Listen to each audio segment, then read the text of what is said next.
My son's bride looked him dead in the eye and called him low-class trash in front of 150 wedding guests. She had no idea the man she mocked built a $22 million recovery empire after clawing his way back from addiction. Every insult hit like a slap, but he didn't flinch. He just smiled, the kind of quiet smile that means someone's already planning justice. By the end of that night, her entire rich family would be running for the exits. Subscribe now and comment where you're watching from. You won't believe what happened when the truth hit the room. When he first met Olivia, she was sitting on his son's couch, legs crossed like she owned the place. The air smelled of roses and expensive perfume too sweet for the small apartment. Daniel's face lit up when his father walked in with a bouquet of fresh lilies, the kind his late wife used to love. But Olivia didn't even stand. She tilted her head slightly, assessing him the way a jeweler studies a stone before deciding it's fake. When he offered the flowers, she drew her hand back, the movement so small and sharp it cut more deeply than words. Daniel stepped in, embarrassed, trying to fill the silence. "Dad, this is Olivia. Olivia, my father." The way she smiled told him everything he needed to know. It wasn't a welcome, it was a verdict. Her eyes flicked to his shirt, a clean button-down, the sleeves rolled from years of habit, not style. Then to his jeans, pressed but clearly worn. The old work boots polished, but still boots seemed to offend her most. She smiled thinly, lips tight, as if she'd just discovered a spot on her crystal glass. He set the bouquet on the counter. "Nice to meet you, Olivia." She nodded politely, her gaze already sliding away, and said, "Oh, the one with the situation?" Daniel's voice faltered. "She means your recovery, Dad." He gave a small nod, not trusting himself to speak. 12 years sober, and yet one sentence from a stranger could make him feel like he was still standing at rock bottom. The dinner was quiet. Olivia talked about her friends in California, about a vineyard her family supposedly owned, about heritage and old money. Daniel laughed, nervously proud just to be near her. The father sat there listening, watching the way she moved. Every gesture was rehearsed. Every compliment was calculated. When he spoke about his recovery centers, about the hundreds of people who'd rebuilt their lives, she tilted her head the same way a person does when pretending to care about something irrelevant. "That's important work," she said, like she was patting a child on the head. He wanted to say something sharp, but he'd promised himself years ago that real strength was measured in restraint. Later, as he left, Daniel walked him out to the car. "She's different, Dad, but she makes me happy." He smiled faintly. "I can see that, son." He didn't say the rest, that sometimes the people who shine the brightest are reflecting someone else's light. Weeks turned into months. The father tried to keep things normal. Sunday calls, dinner invitations, but the distance between them stretched like a crack in glass. Olivia was always busy, or tired, or traveling. Daniel stopped coming by his office, stopped visiting the centers where he used to volunteer. When they did talk, his words were cautious, measured. He'd started calling his father Mike instead of Dad. That one word burned more than anything Olivia had said. One afternoon, Mike dropped by Daniel's apartment unannounced. He found Olivia there, arranging designer handbags on the table like trophies. The air was thick with the smell of coffee and control. She greeted him with a smile so practiced it belonged on a magazine cover. "Daniel's not here," she said, though her tone made it clear she wished he wasn't either. He looked around the apartment, his son's diploma on the wall, the same guitar from high school in the corner. But everything else was hers now. The colors, the furniture, even the air seemed to belong to her. He nodded. "I'll come back later." She paused, pretending to soften. "You know you don't have to keep coming by so often. Daniel's really busy these days. It's hard for him to balance. Family obligations." Family obligations. He turned to her. "I see." She smiled sweetly. "You've done a lot, I'm sure. But Daniel's moving into a new circle. Things are different now." He studied her face, the perfect makeup, the cold blue eyes, and realized she wasn't warning him, she was dismissing him. Driving home that evening, he felt the ache that only comes from pride mixed with grief. For years he'd fought to rebuild his life to earn respect, to prove that recovery wasn't weakness. And yet here he was being treated like an inconvenience at his own son's doorstep. The memory of his wife Clara came back sharp and clear, the way she'd always believed that kindness would win out in the end. He wished she'd been there, if only to see what love could turn into when it met arrogance. He tried to convince himself it didn't matter. Let them think what they want. He'd built something solid, 8 recovery centers across Arizona, a staff of people who respected him, a life he could be proud of. But in the quiet hours of the night, that small voice whispered, "Why wasn't it enough for your own son?" 3 months later, Daniel invited him to dinner again. Mike almost said no, but curiosity got the better of him. He showed up in a crisp white shirt, new shoes, and the faintest hope that maybe things had improved. When Olivia opened the door, she gave him the same assessing glance as before, but this time her smile had an edge. "Come in," she said, like she was doing him a favor. Dinner was worse than before. She dominated every conversation, correcting Daniel, boasting about the upcoming wedding, dropping names no one could verify.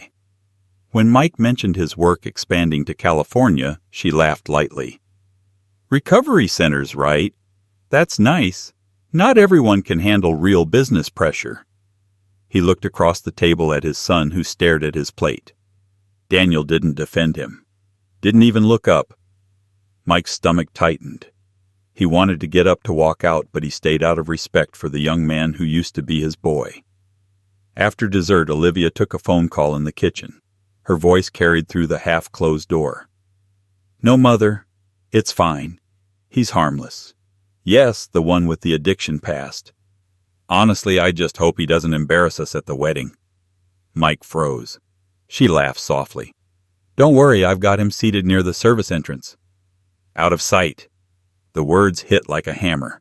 He stood there invisible, listening to her reduce him to a footnote at his own son's celebration. When Daniel returned from the restroom, Mike forced a smile and said he was leaving. "You're leaving already?" Daniel asked. "Early day tomorrow," he replied. Olivia called from the kitchen. "Safe drive, Mike." He didn't answer. That night he sat in his truck outside his house for nearly an hour. The porch light glowed the way Clara had always insisted a home should never greet you in darkness.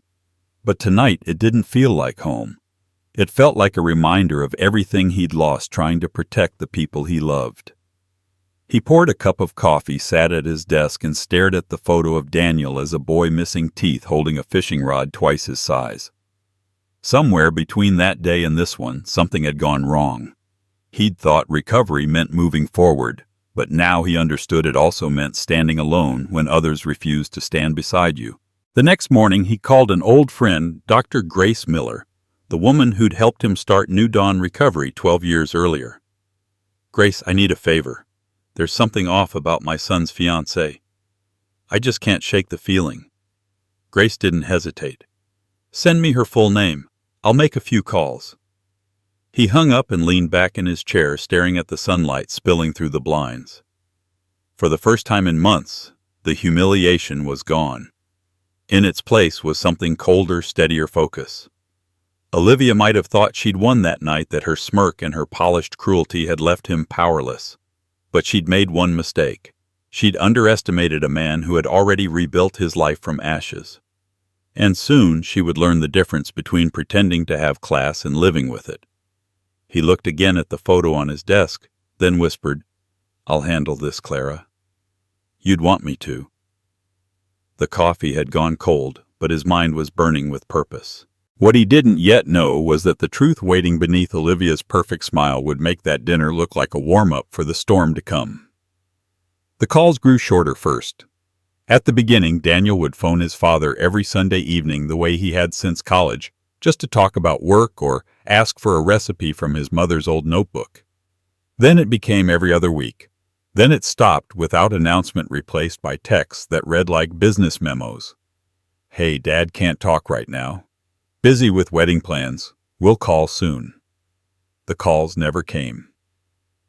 When they did meet, Daniel's words carried a new hesitation, like he was translating his father's language into something acceptable for Olivia's world. Mike would talk about expansion plans for the recovery centers, about a new program helping veterans with addiction. Daniel would nod politely, the same way strangers do when they want the conversation to end. It was the kind of politeness that hurts more than anger. Mike told himself it was just stress, the pressure of marriage, but he knew better. The boy who once came to him for advice now looked at him as if he were a reminder of something inconvenient. One night, Daniel dropped by the house to pick up an old photo album for a slideshow at the wedding. He stood near the doorway, jacket still on, eyes darting around like he couldn't wait to leave. "Olivia doesn't really like old photos," he said, flipping through the pages without looking. Mike smiled faintly. "She doesn't like them. Or she doesn't like what they show." Daniel frowned. "She just thinks it's better to keep things modern, clean. People don't really care about the past." The sentence landed like a blade. Mike remembered every sleepless night working overtime to pay for Daniel's college, the broken-down truck he drove through monsoon rain to attend his son's graduation, the countless times he stood quietly at the back of the room while Daniel shined. "People don't care about the past." He swallowed hard. "Maybe not, son. But the past cares about us." Daniel didn't answer. He closed the album and slipped it under his arm. "Thanks, Dad. I'll send you a copy of the slideshow after the wedding." The words were casual, almost cold, but the message underneath was clear. He wasn't sure his father would be there to see it. The next week, Mike stopped by Daniel's office unannounced. It wasn't the same cramped workspace where his son used to scribble designs and ideas. Now it was sleek, sterile, filled with things that didn't belong to him. Olivia's influence in every detail. Gold accents, leather chairs, a framed quote on the wall that read, "Success requires distance." Mike stared at it a moment longer than he should have. Daniel looked surprised to see him. "Dad, you should have called. I wanted to take you to lunch, just a quick bite before your big day." Daniel checked his watch. "Actually, I have a call in 10 minutes. Mike nodded. "Then I'll make it fast." He handed him a small gift, a silver pocket watch that had belonged to his father. "For the wedding," he said.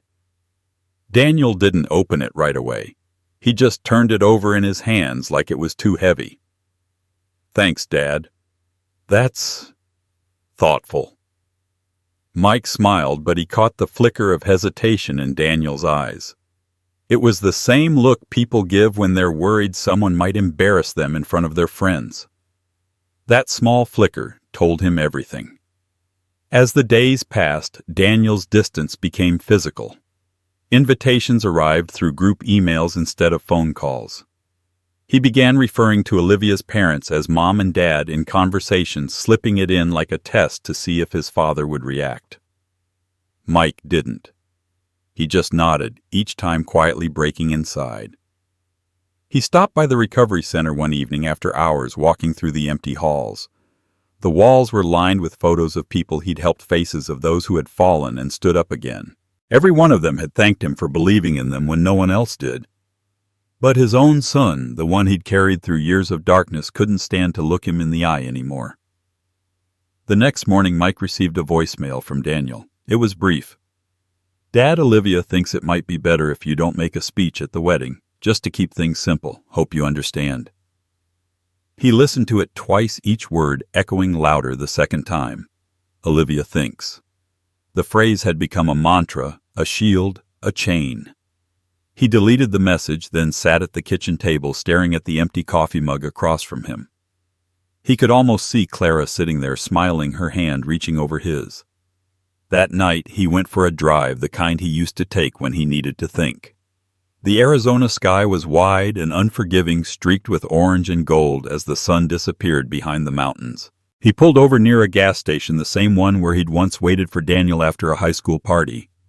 He'd found his son drunk and scared, helped him up, never said a word to anyone.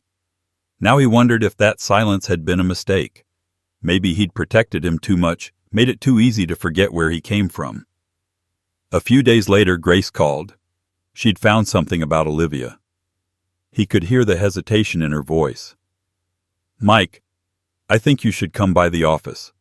We need to talk face to face." He agreed, though a part of him already knew what she'd say. The distance wasn't just emotional, it was strategic. That evening, as he sat alone on the porch, the phone rang. Daniel again. "Dad, I know you mean well, but Olivia thinks—" He cut him off. "Daniel, stop saying what she thinks. What do you think?" There was silence on the line. Then quietly his son said, "I think you should trust me." Mike stared at the horizon. "I did, son. That's what got us here." When the call ended, the silence was heavier than before. Somewhere in the distance, a train horn echoed through the desert night. He watched the light fade along the tracks and thought about the years that had slipped away. A father's love was supposed to be unconditional, but even unconditional love had edges, places where pride met pain.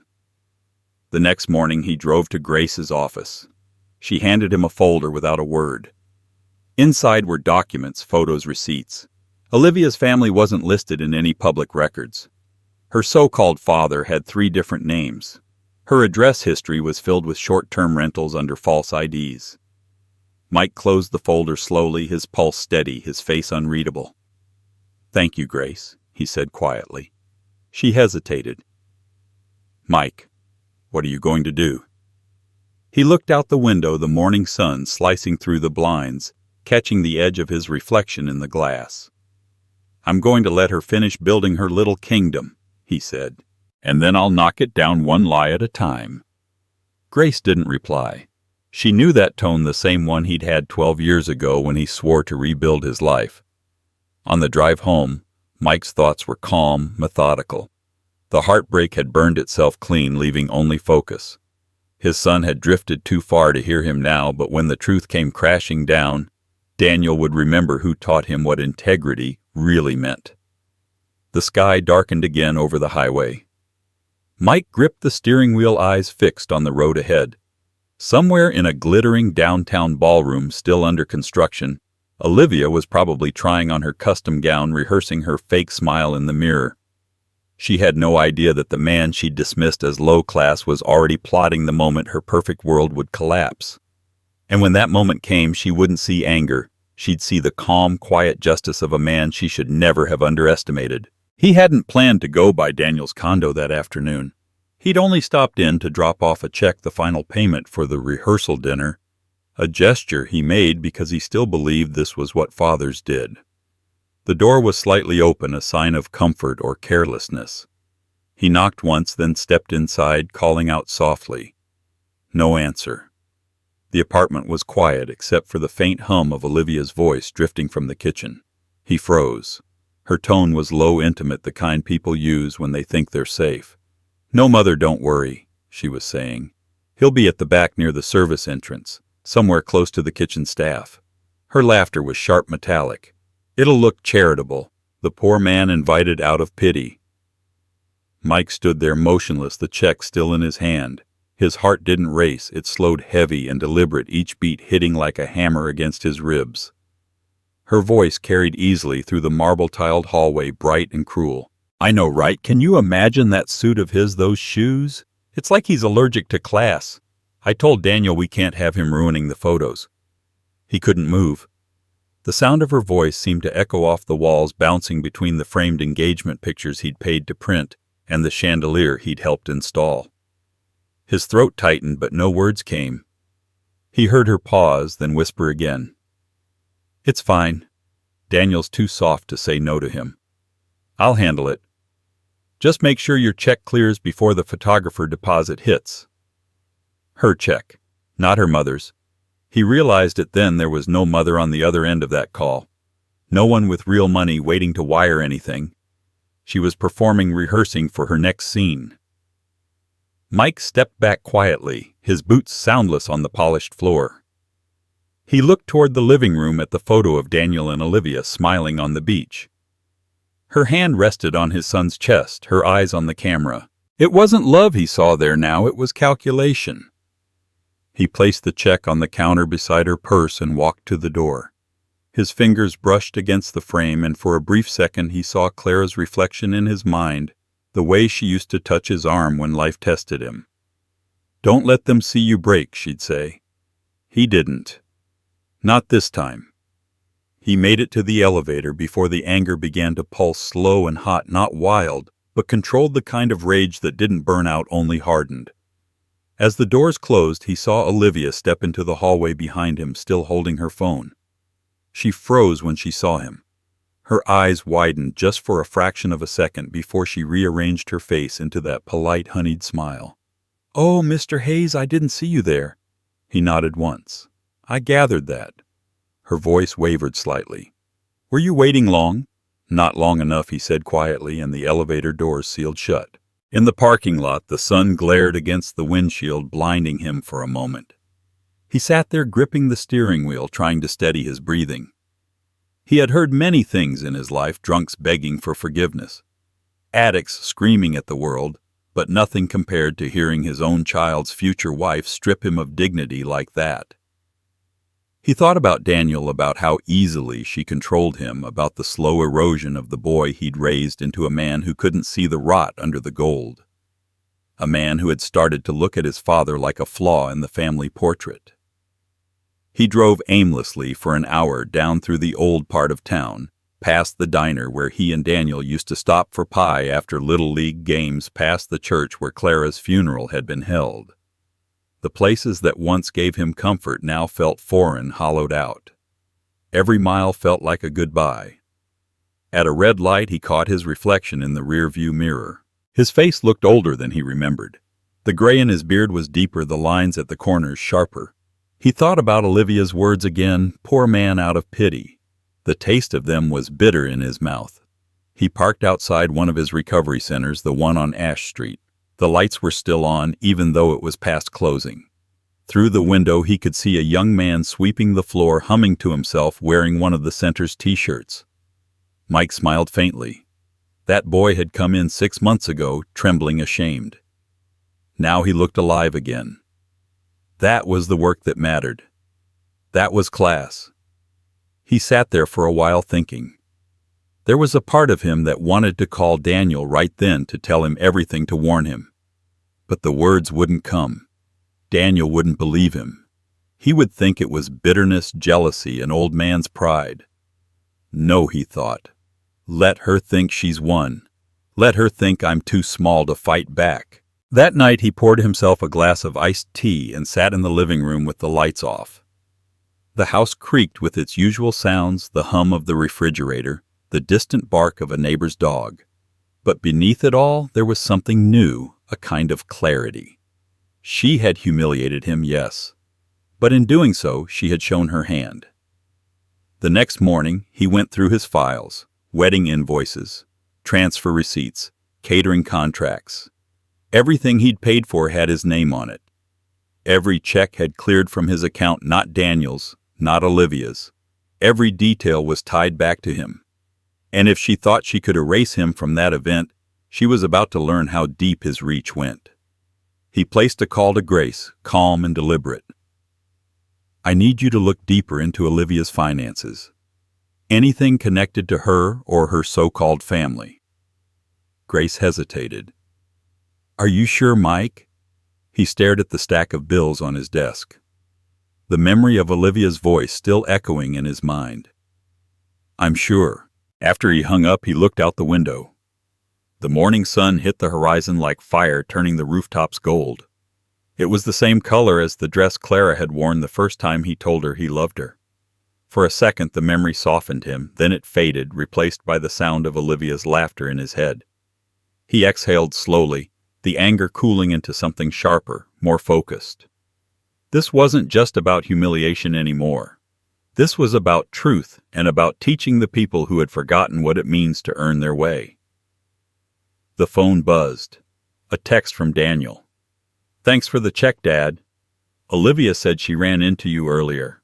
Hope everything's okay." He typed back, "Everything's fine, son. Tell her I'll see her at the wedding." He stared at the message before pressing send, a faint smile curving his lips. The next time Olivia saw him, he wouldn't be standing quietly in the back near the service entrance. He'd be standing in the middle of the room, holding every secret she'd buried, waiting for the perfect moment to let the truth tear her world apart. He woke up the next morning with that voice still ringing in his head, the brittle laughter, the cruelty hidden beneath perfume and charm. Most men would have called their sons demanded respect, demanded answers. But Mike wasn't most men.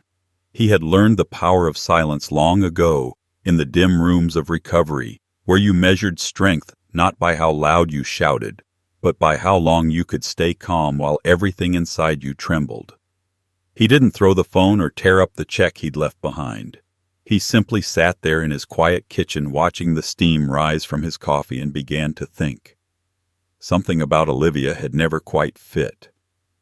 The polished manners, the fake warmth, the effortless way she dodged personal questions. Every story she told about her wealthy family felt too rehearsed, too glossy, like lines she'd memorized from a script. And that phone call, her mother's voice hadn't been audible, not once.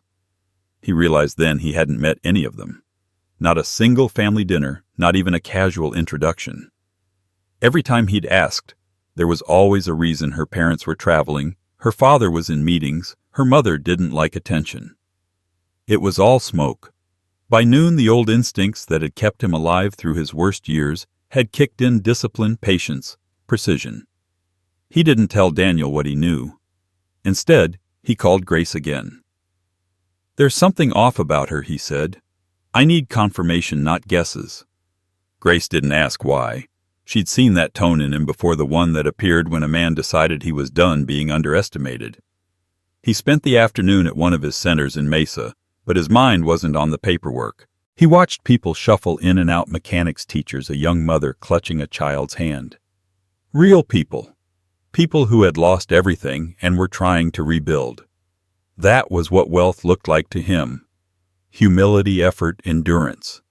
He couldn't shake the thought that his son was marrying a woman who believed in none of those things. At dusk, Grace called. Her voice was steady but careful. "I did some digging. You might want to sit down." He leaned back in his chair. "I'm already there." She took a breath. "Olivia's name isn't Olivia Carmichael. It's Olivia Hartman. The Carmichaels don't exist. She's used the name for almost 2 years. Her so-called parents, they're not on any registry. No property, no businesses, no tax records. Nothing." Mike said nothing, just listened to the hum of the line. Grace continued. "She's got a history of short-term rentals and cash payments under aliases. No criminal record, but there's a trail of debt collectors and fake companies." He rubbed his jaw slowly, and Daniel Grace hesitated. "She's been moving money out of his account for weeks. Small transfers, just under the reporting limit." He closed his eyes for a moment, feeling the old ache in his chest, the one that came when trust broke without warning. His son wasn't just blind, he was being used. When he opened his eyes again, there was no trace of pain, only focus. "Grace," he said quietly, "I need names. Whoever she's paying, whoever's helping her, find them all." That night he drove to a quiet bar on the edge of town. Not to drink, he hadn't touched a drop in 12 years, but because bars had a rhythm. They told stories if you listened right. The bartender knew him by name, poured him black coffee without asking. Mike spread the photos Grace had sent across the table, images of Olivia outside a luxury condo with different men and women, always smiling, always someone else's perfect guest. He studied each one carefully, memorizing faces, noting details. A red scarf, a ring that changed hands, the same gray sedan parked nearby in 3 different pictures. It was the kind of puzzle he understood. Before his recovery centers, before the chaos of his life, he'd worked construction projects that required precision. You didn't just build, you studied angles, foundations, pressure points. He saw people that way now. Olivia had built a story with weak joints. It was only a matter of time before the weight of her lies made it crumble. He went home and wrote out a plan, not with vengeance in mind, but clarity. First, he'd let her think everything was fine. Let her believe he was still the humble, broken man she dismissed. Second, he'd document everything: transactions, contracts, conversations. Third, he'd wait for the wedding, the place where her performance would be at its peak. That was where truth would hit hardest. In the days that followed, he kept his calm mask on. When Daniel called to discuss tuxedo fittings, Mike listened, nodded, even joked about not tripping on the dance floor. Olivia's name never came up. She had probably told Daniel he was forgiven, that the seating arrangement had been a misunderstanding. She was good at that, making poison sound like perfume. A week later, Grace sent him another file. It contained something worse than he'd expected. Olivia's supposed father, a man named Robert Carmichael, had once been arrested under another name for fraud. The photo was grainy but clear enough. Mike recognized him. He was one of the men from the picture outside the condo, the one wearing the red scarf. He stared at the photo for a long time, the edges curling slightly under his fingertips. Then he smiled, a small, cold smile that didn't reach his eyes. People like Olivia always believed they could outsmart anyone who lived with humility. They mistook grace for weakness. But humility wasn't weakness. It was control. He decided to pay a visit to the address listed on the file. The apartment was in a run-down complex near downtown, the kind of place that smelled of old carpets and cigarette smoke. He knocked once. The door cracked open, revealing a man in his 50s with tired eyes and the same red scarf hanging on a hook behind him. "You don't know me," Mike said quietly, "but I know your daughter's name isn't Carmichael." The man's expression flickered. Guilt, fear, resignation. He sighed. "You her new Mark?" Mike shook his head. "No, I'm her future father-in-law." The man groaned and stepped aside. Inside, the place was cluttered with takeout boxes and cheap wine bottles. He rubbed his temples. "She told me she was done with this." Mike didn't answer. The man went on. "She pays me to show up, play the part, keep quiet. That's it." Mike looked around the room. There were piles of old mail on the counter, a few envelopes with Olivia's handwriting. He picked one up, scanned it, then placed it back down carefully. He wasn't angry, not yet. This wasn't about shouting matches or threats. This was about truth. He left without another word, driving into the night with the window cracked open, the desert air cutting through the silence. The city lights faded behind him, replaced by the long, dark stretch of highway. He felt no rage, no panic, only certainty. The truth was on his side now, and truth was a patient weapon. When he finally pulled into his driveway, the porch light flickered once and steadied. He sat there in the quiet truck, staring at the dark windows of his house. Clara would have told him to walk away, to let karma do its work. But Mike knew better. Karma moved slow. He didn't. Inside, he poured another cup of coffee and stared at the list of names Grace had given him. There was still more to uncover. More lies, more layers, but he wasn't tired. For the first time in months, he felt alive. Because when a man who's already lost everything decides he has nothing left to fear, that's when he becomes unstoppable. And Olivia, still smiling in her fake designer world, had no idea that the man she'd mocked as low class was already pulling the first thread that would unravel everything she'd built. The first crack in Olivia's illusion came 2 days after that visit to the man with the red scarf. Grace called just after dawn, her voice brisk but heavy with something that felt like triumph. "You need to come by the office," she said. "Bring coffee, the kind with extra strength." Mike didn't ask questions. He just drove. When he arrived, Grace was already standing by the conference table, her laptop open and a folder thick with documents beside it. Sitting across from her was a man he didn't know. Mid-40s, trench coat, calm eyes that looked like they'd seen everything twice. Grace gestured toward him. "This is Frank Lewis," she said. "Former Phoenix PD, now private. I figured we could use someone who doesn't scare easily." Frank nodded, once offered his hand. "Mr. Hayes heard you've got a bride problem." Mike gave a small, humorless smile. "That's one way to put it." Grace slid the folder across the table. Inside were photos, receipts, transcripts of background checks. Olivia's face appeared over and over, different hair colors, different names, different stories. Each identity lasted just long enough to snag something valuable before vanishing. Frank leaned forward. "She's been running a con for years," he said. "Targets men with money or connections. Usually gets them to fund her family business or co-sign loans. Then she disappears. No arrests, no charges. She's careful, smart. Mike stared at the evidence page after page. One photo showed her leaving a pharmacy in Scottsdale, prescription bag in hand. Another captured her at a clinic in Tucson. Frank tapped the papers. That's the other piece. She's been doctor shopping multiple prescriptions under fake names. Painkillers mostly. She's addicted and hiding it well. Grace spoke softly. That's why the money transfers from Daniel's account are always just under the legal report limit. She's feeding a habit and keeping herself clean on paper. Mike sat back in his chair. The anger didn't come the way it used to. It didn't explode or burn. It settled in like a weight, cold and certain. He had spent years helping addicts rebuild their lives, people who'd lost everything but honesty. And now the woman about to marry his son was poisoning herself and everyone around her with lies. Frank placed another photo on the table. It was taken just 3 nights earlier, Olivia at a downtown bar laughing with the same man who had pretended to be her father. They weren't careful. Cash changed hands. Frank said quietly, "That's your future daughter-in-law paying her dad for another performance."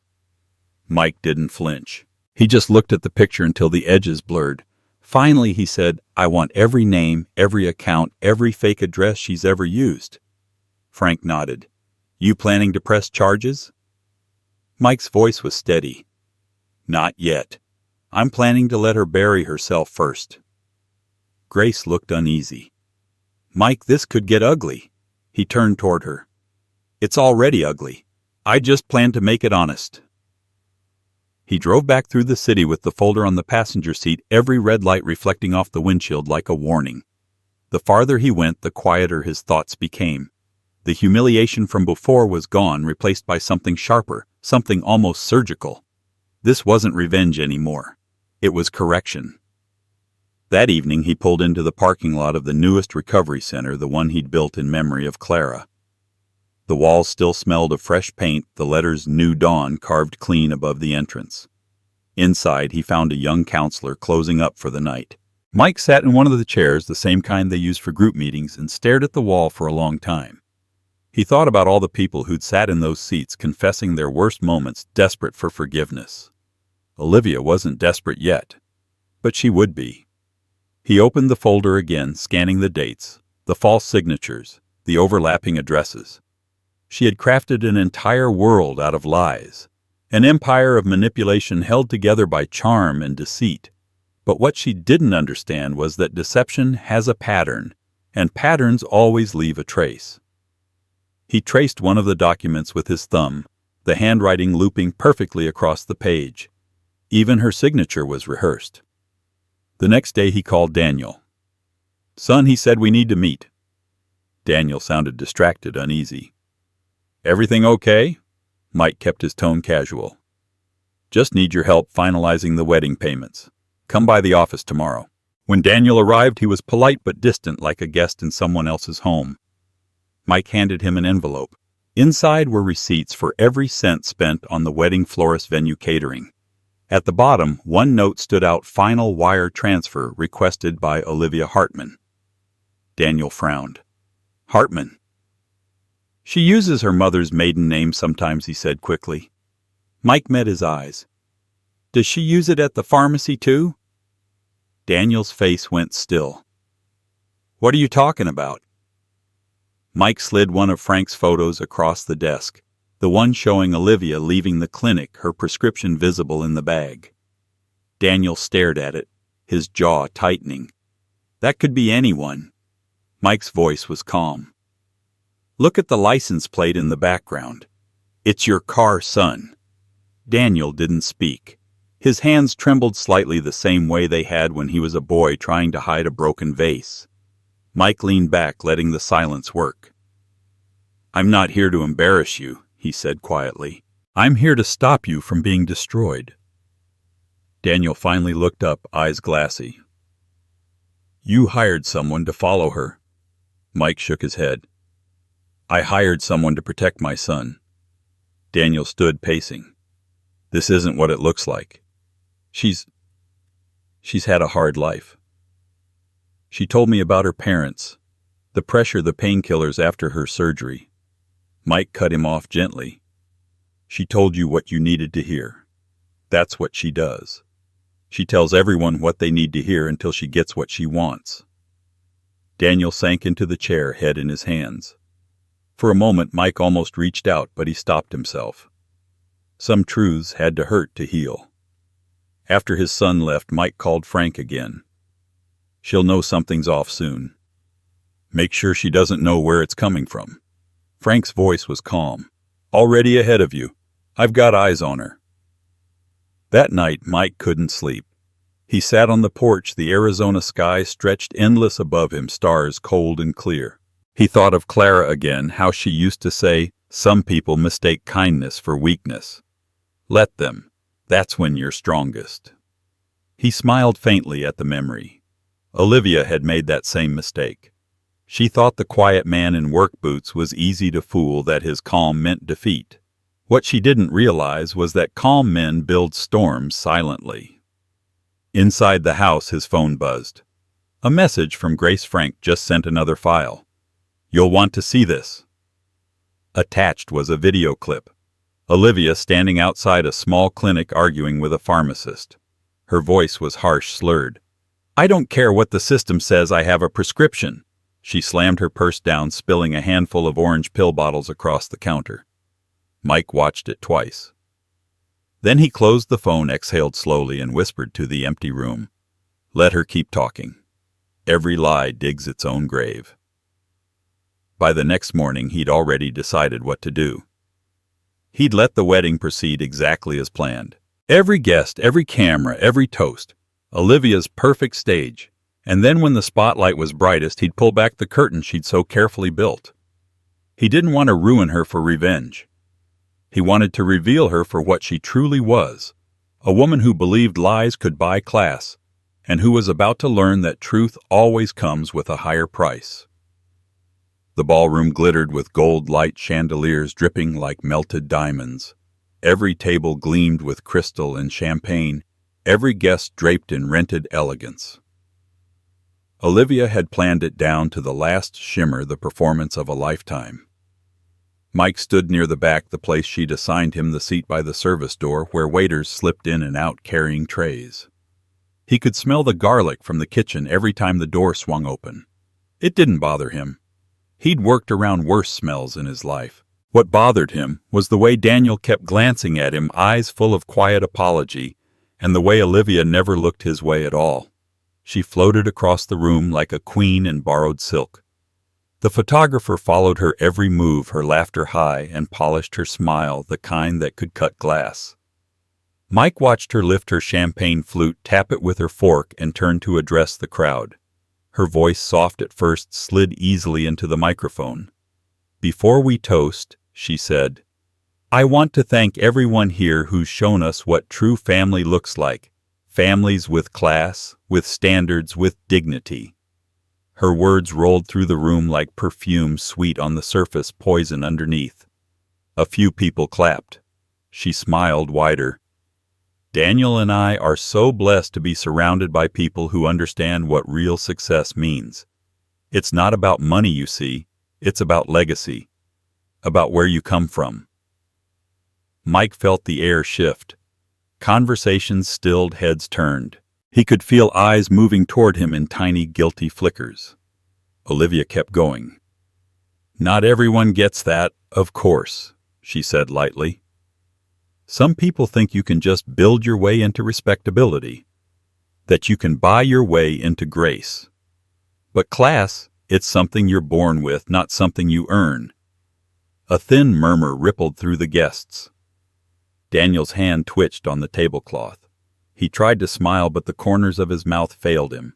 Mike didn't move. He just stood there, still and silent, a stone in the middle of her glittering river of lies. Olivia looked straight at him then. Her eyes gleamed cold and satisfied. "And to those who've struggled in life, who've rebuilt themselves after mistakes," she said, voice dripping with false sympathy, "we admire your effort. It's inspiring, really. But some worlds aren't meant to mix. Oil and water, as they say." Someone near the front, gasped quietly. Daniel opened his mouth, but Olivia laid a manicured hand on his arm without breaking her smile. "Let's raise a glass," she said, "to family, the kind that makes us proud." The applause that followed was hesitant, fractured. A few people clinked glasses out of obligation. Others avoided looking at him altogether. Mike felt something deep inside him crack, not from embarrassment, but from clarity. The woman had just declared war in front of everyone, and she didn't even know it. He lifted his own glass untouched and stared at the champagne bubbles rising like ghosts. 12 years sober. 12 years of fighting to keep his name clean, his work honest, his life simple. And here she was trying to turn all that strength into shame. He caught Daniel's eyes again. The boy looked broken, confused, torn between love and loyalty. For a brief second, Mike saw the child he used to carry on his shoulders, the one who once thought his father could fix anything. Now he just looked lost. The crowd began to scatter as the band struck up a slow song. Olivia kissed her new husband on the cheek, whispered something that made him smile weakly, then drifted off to greet guests.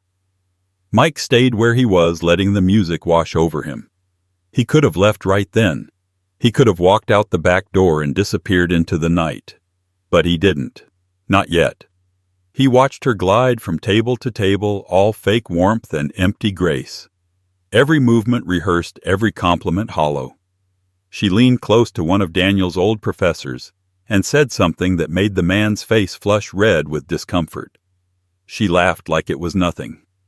The whole room revolved around her performance, blind to the cracks beneath the gold. A waiter approached Mike nervously, offering a tray of sparkling cider. He took one, nodded his thanks, and asked quietly, "How long have you worked weddings?" The young man blinked. "Couple years, sir." "Never seen one quite like this." Mike smiled faintly. "You won't forget it either." At the head table, Olivia called for attention again, insisting on another round of applause for our generous supporters. She gestured toward the sponsors of the event company she had claimed as family friends. Mike recognized two names from Frank's reports, both fake, both attached to shell accounts she'd opened under aliases. The irony was almost poetic. Then, as the applause died down, she turned her charm back on Daniel, tracing her fingers down his sleeve for the cameras. "My husband," she said with a gleam in her eye, "is the best decision I ever made. He showed me that love can cross boundaries, even when those boundaries involve a very different kind of upbringing." The laughter that followed was thin and nervous. Mike's grip tightened on the glass. His knuckles went white. He could see Grace near the edge of the crowd, standing by the door with Frank. Grace's eyes met his for a moment, a silent question. "Not yet," he mouthed. Her lips pressed into a line, but she nodded. Olivia lifted her glass again. "To love," she said sweetly, "and to rising above the things that used to drag us down." She looked right at him again, the words hitting their mark. "Some of us manage it better than others." The room went still. Even the band seemed to hesitate. For a heartbeat, Mike's mind filled with noise, the years of struggle, the whispers, the judgment, the long road from broken man to builder of hope. Every insult she'd thrown felt like an echo of the old world he thought he'd left behind. He wanted to throw the glass, to shout, to expose her right there. But instead he smiled, a slow, measured smile that didn't reach his eyes. He walked to the bar, left his untouched drink on the counter, and turned to watch her laugh under the lights. She thought she'd humiliated him. She thought the battle was over, but as she twirled in her designer gown, bathed in applause, she hadn't earned. Mike saw something else, the faint tremor in her hand, the glaze in her eyes. The pills. She was high enough to think she was invincible. He leaned against the wall, calm, composed, almost serene. Grace's voice echoed in his head. "You're planning something, aren't you?" He smiled to himself. Planning wasn't the word. He was preparing. Across the room, Daniel leaned toward his wife, whispering something urgent. Olivia brushed him off, still smiling for the cameras. Her world was perfect for now. The band started playing again, guests returning to the dance floor, laughter filling the air. Mike took one last look at the woman who had just publicly mocked him, then checked his watch. The night wasn't over, not even close, because in exactly 1 hour when the next toast came, it wouldn't be Olivia holding the microphone. It would be him. And this time the truth wouldn't need champagne to sparkle. He waited until the laughter dulled, until the clinking of glasses faded into the hum of the band tuning up. The ballroom lights had softened to a golden haze, and Olivia was still basking in the glow of her own cruelty, her hand resting delicately on Daniel's arm, as though she hadn't just gutted his father in front of a room full of strangers. Mike rose slowly from his seat by the service door. For a moment no one noticed. Then the motion caught a few eyes, servers paused mid-step, conversations stuttered. Olivia turned her smile freezing for half a heartbeat. He adjusted his jacket, smoothed the cuff of his sleeve, and began walking toward the head table. His footsteps were deliberate, steady, the kind that carried history. Every sound in the room seemed to stretch thinner as he reached for the microphone. Daniel's voice was the first to break the silence. "Dad, maybe we—" But Mike lifted a hand, calm, commanding, and the words died in his throat. He stood there beneath the crystal chandelier, his shadow long across the white floor. "I wasn't planning to make a speech," he began, his voice deep and measured. "I was just here to celebrate my son's wedding, proud and grateful to see him happy. But tonight reminded me that sometimes silence can look like weakness, and I've learned something about that." He glanced toward Olivia. She held her smile too tight, her knuckles whitening around her champagne glass. He turned to the guests. "Most of you don't know me. You've only heard bits of what I am. A man who made mistakes. A man who rebuilt. A man who worked for everything he has. And that's fine.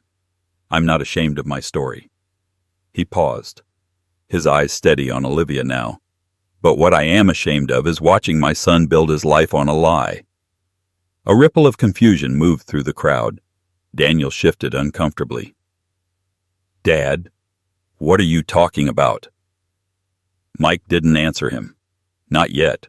He reached into his jacket pocket and pulled out a small envelope. Grace and Frank stood near the back watching. He nodded subtly in their direction before continuing. "Tonight," he said, "you've heard about family, about class, about legacy. Well, since we're toasting to truth, let me tell you about the family that's been sitting among us." He unfolded a photograph and held it up, his hand perfectly steady. "This," he said, "is Robert Hartman. Some of you met him tonight as Robert Carmichael, Olivia's father. Except he's not her father. He's a paid actor, one of 3 people Olivia hired to pretend she came from money." Murmurs exploded across the tables. Olivia's face went pale, then red, then pale again. "You can check the contracts yourselves." Mike went on, his tone sharp but never cruel. "Cash payments, fake business addresses, everything. All of it purchased right down to the matching family crest on their invitations." Daniel stood halfway, his voice breaking. "That's not true." Olivia tell him? But she couldn't. Her lips parted. No sound came. Mike's voice softened slightly, the way a knife glides before the final cut. "She didn't stop there. While you planned this wedding, she was visiting clinics in 3 different cities under false names, collecting prescriptions she didn't need. Pills not for pain, but for control. And every transfer she made from your account went straight to fund that habit." The crowd gasped. Someone dropped a glass. It shattered against the floor. The sound was sharp, final. Olivia pushed back her chair, trying to stand. "You have no proof," she hissed. Frank's voice rang from the back of the room. "Actually, we do." He stepped forward, holding up a file. Signed prescriptions, security footage, pharmacy reports, all authenticated. Every face turned toward Olivia. The glow around her had vanished. The mask was cracking in real time. Her perfect curls trembled against her shoulders. "You can't do this," she whispered. Mike looked at her, calm as a mountain. "I'm not doing anything. You did this to yourself." Daniel sank into his chair, eyes darting between his father and the woman he'd thought he loved. "Olivia," he said quietly, "please tell me he's lying." She said nothing.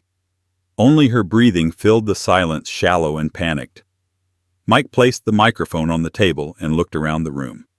I spent 12 years building a life I could be proud of. Not because I wanted to impress anyone, but because I wanted my son to know that dignity isn't inherited, it's earned. Tonight I learned that honesty still matters more than polish. He turned toward Daniel, then his voice soft but carrying through the hall. Son, love should lift you, not drain you. And if someone ever makes you feel ashamed of where you come from, that's not love. It's control. He set down the photo and stepped back. His part done. The silence that followed wasn't empty, it was electric. Guests looked between one another, unsure whether to speak or stay frozen. Then a murmur began to rise, slow and steady, a low hum of disbelief turning into quiet applause. It grew louder, stronger, rolling through the room like a tide.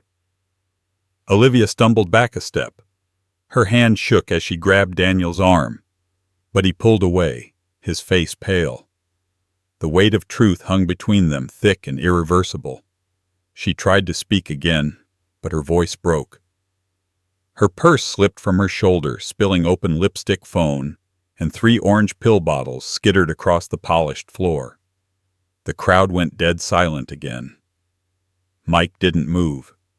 He didn't gloat or smirk. He simply watched as the final mask fell. Olivia's hand trembled as she bent to pick up the bottles, her eyes darting wildly. But there was no saving it now. The truth was out, and it had her by the throat. Security approached quietly, one of the event managers whispering about police and liability. Guests began to stand, some slipping out, others whispering behind their hands. Daniel sat there staring at the floor, his wedding ring glinting under the harsh light like a cruel joke. Mike turned toward Grace, who gave a small nod. It was done. He walked slowly to the back of the room, the same path he'd taken hours earlier when she'd humiliated him. But now the servers parted for him. The same people who'd avoided his gaze before now looked at him with something closer to respect. He paused at the door and looked back once. Olivia stood alone in the center of the ballroom, her gown too bright under the lights, her world unraveling in front of everyone she'd tried to impress. For a long moment, he just watched her. Not with anger, but with the calm of a man who had finally won something deeper than revenge vindication. Then he walked out into the night, the sound of murmurs and shattered illusions fading behind him. The cool air hit his face clean and sharp. He looked up at the sky, breathed in, and let it go. Somewhere behind him the music had stopped, but his heart for the first time in years beat steady and free. And though the night had ended, the story wasn't over yet. Because truth once unleashed never really stays quiet. Chaos moved through the ballroom like a slow, deliberate wave. At first it was only whispers, the kind that carry heavier than shouting. A few guests turned toward the exits, uncomfortable, pretending to check their phones. Others leaned in closer, eyes wide with hunger for scandal. The band had stopped playing halfway through a song, the last violin note still trembling in the air like a dying breath. Olivia stood frozen in the spotlight, the silk of her gown gleaming too bright beneath the chandelier. Her hands fumbled with the fallen pill bottles, one rolling under the table, another clattering across the floor. The third came to rest at her feet, its label tilted toward the audience, oxycodone. The name on it wasn't hers. Daniel's voice broke through the silence. "What is this?" he said hoarsely. "Olivia, what the hell is this?" He grabbed the bottle before she could hide it, turning it over in his hand. His wedding band flashed against the white label. "This isn't even your name." Olivia reached for him, her voice cracking. "It's not what it looks like." Mike watched her, his face unreadable. He had imagined this moment a dozen different ways, but none of them looked like this, so quiet, so absolute. She wasn't being destroyed by his hand. She was unraveling all on her own.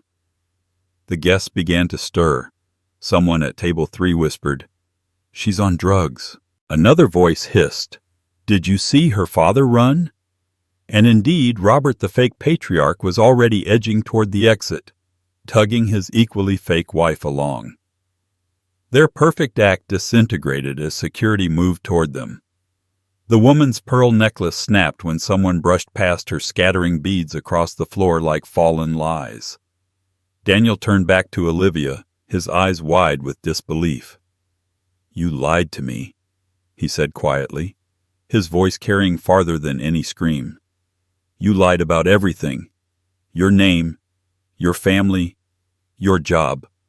I did it for us," she blurted out, desperation cracking through her polished tone. "You think your father was ever going to accept me? I had to look the part, Daniel. I had to be someone." He stepped back from her as though her words were acid. "You're not someone," he said, his voice trembling with rage. "You're everyone you think people want you to be." She tried to move toward him again, but her heel caught the hem of her dress. The fall wasn't dramatic. No gasps or screams, but when she hit the floor it was enough. The room flinched. She stayed down for a second too long, breathing hard, the perfect bride's mask finally gone. Mike watched from the edge of the crowd. He didn't feel triumph. What he felt was quieter, cleaner. It was the strange peace of seeing balance restored. Grace's voice echoed in his memory from years ago. "You can't save people who feed on deception. They'll choke on it eventually." She'd been right. Security escorted Robert and the woman toward the door. Cameras flashed from guests who couldn't resist documenting the wreckage. Olivia's voice broke again, louder now, raw. "Stop looking at me," she shouted. "You're all hypocrites." The room didn't listen. It never does when a show ends badly. Daniel walked away from her, past the tables, past the spilled champagne, past his father. For a second, Mike thought he'd keep walking right out the door. But then Daniel stopped beside him, his shoulders shaking. He didn't look up. "You were right," he whispered. Mike placed a hand on his shoulder. "No," he said softly. "I just waited long enough for the truth to be." The manager approached, whispering something about the police, about the venue's liability. Mike nodded. "Let them handle it," he said. "It's her mess, not ours." Olivia tried to stand again, clutching at the chair for balance, but her body betrayed her. The adrenaline that had fueled her cruelty had burned out. Her voice faltered, smaller now. "Daniel, please." He turned once more, looking at her as if he didn't recognize her. "You called my father low class," he said, his voice hollow. "You said he'd never belong in your world. Turns out you don't have one." She flinched as though struck. Then her gaze darted around the room, desperate, searching for a single friendly face. But the guests were already gathering their things, pretending not to see. Her own reflection stared back at her from the mirrored walls. Mascara-streaked lipstick smudged the ghost of someone she'd invented. When the police arrived, she didn't fight. She sat quietly while they spoke to the manager, her hands trembling as she tried to keep her composure. One officer picked up the pill bottles, slipping them into a plastic bag. The sound of the zipper closing was louder than the music had been all night. Mike turned away, giving her the dignity she'd never offered him. Grace appeared at his side, her expression steady. "You handled that with grace," she said. "Fitting, isn't it?" He almost smiled. "I didn't handle it," he replied. "The truth did." They watched as the police led Olivia out. The bright lights of the cameras caught her face one last time. She didn't look defiant anymore, just small. The doors closed behind her, and with that the air seemed to clear. Daniel sat at the head table, his tie loose, his face pale. Mike walked over and took the microphone again, not for another speech, but to end the night. "Thank you all for being here," he said. "The celebration's over. But I think it's safe to say the lesson will last." No one clapped. No one needed to. Outside the night was cool, the desert wind sharp against the lingering scent of roses and smoke. Daniel stood beside his father in the parking lot, watching as the police car turned the corner, its red and blue lights fading into the dark. "I didn't see her, Dad," he said finally, his voice breaking. Mike nodded slowly. "We never do until the lights go out." For a long while they stood there in silence. Then Daniel turned, his eyes wet but clear. "You saved me," he said. Mike shook his head. "You saved yourself, son. You just didn't know it yet." They started walking toward the truck, the sound of gravel crunching beneath their shoes. Behind them, the ballroom loomed in silence. Its gold lights dimmed, its perfection ruined. Inside, workers were already sweeping up broken glass and collecting abandoned centerpieces, the leftovers of a dream that had burned out in its own light. As they drove away, Daniel glanced back once more. "What happens now?" he asked. Mike kept his eyes on the road, the headlights carving a clean path through the desert. "Now," he said quietly, "now she gets what she's been running from her whole life herself." Daniel looked down at the watch his father had given him, the one he'd almost refused to wear that morning. It ticked steadily, unbothered, unbroken. The silence between them wasn't heavy anymore. It was full. The kind of silence that comes when truth finally takes the place of pain.